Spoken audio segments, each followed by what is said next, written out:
तुम स्लेट रे मु क अक्षर शब्द लिखी।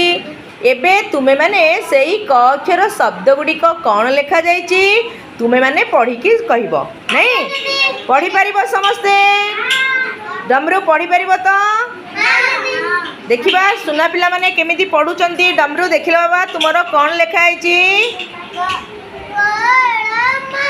कौन है कलम समस्त डमरू पाई ताली मार दियो। एबे दिव्यांशी कौन लिखा है मामा रे कौन दिया मामा आकार कमला सुना पिला दिव्यांशी। एबे आयुष देखाओ तुम स्लेट कौन लिखा है बाबा कौन कलम कौन लिखा है देख अक्षर देख करम। एबे कौन आशीष कौन लिखा है बाबा देख पढ़ अक्षर शब्द को पढ़ गोटी गोटी।